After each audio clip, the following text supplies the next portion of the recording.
Open ആയിരുന്നില്ല, ഇപ്പം അത് ലിങ്ക് ഓപ്പൺ ആയിട്ടുണ്ട്. അങ്ങനെ അവരുടെ സഹായത്തിൽ ഞങ്ങൾക്ക് കിട്ടിയ ഒരു അപ്പോയിൻമെൻറ്റ്. ഇപ്പോൾ ഹൈവിൽ ഞങ്ങൾ ട്രയൽ ഡേക്ക് പോവാണ്. മാക്സിമം പ്രൊഡക്ട്സ് പിക്ക് ചെയ്യുക എന്നുള്ളതാണ് നമ്മളവിടുത്തെ ടാസ്ക്. അതുകൊണ്ട് തന്നെ ഞങ്ങൾ തല കുത്തി പറഞ്ഞ് ചോര നീരാക്കി ഞങ്ങൾ പണിയെടുത്തിട്ടുണ്ട്. പിന്നെ ഒരു കാത്തിരിപ്പ് തന്നെയായിരുന്നു.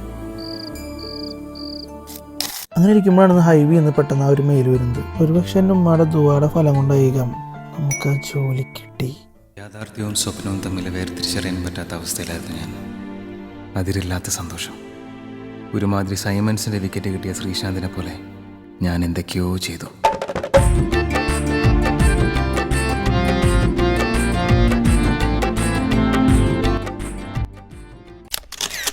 എനിക്ക് ഈ ജോലി കിട്ടാൻ കാരണം എൻ്റെ ഈ ഫോളോവേഴ്സ് തന്നെയാണ്. നിങ്ങൾ പറഞ്ഞ ഓരോ വഴിയൂടെ നടന്നപ്പോഴാണ് എനിക്ക് ഈ ജോലി കിട്ടിയത്. അതുകൊണ്ട് തന്നെ എൻ്റെ ഫോളോവേഴ്സ് ആരും വേലയിലാപ്പെട്ട കാര്യങ്ങളാവാതിരിക്കാൻ ഞാൻ സേവ് ചെയ്ത് വെച്ച എല്ലാ ലിങ്കുകളും വെച്ചിട്ട് നമ്മളൊരു പുതിയൊരു വാട്സാപ്പ് ഗ്രൂപ്പ് തുടങ്ങിയിട്ടുണ്ട്. വേണ്ടവർ മെസ്സേജ് അയക്കുക. ചൂസ്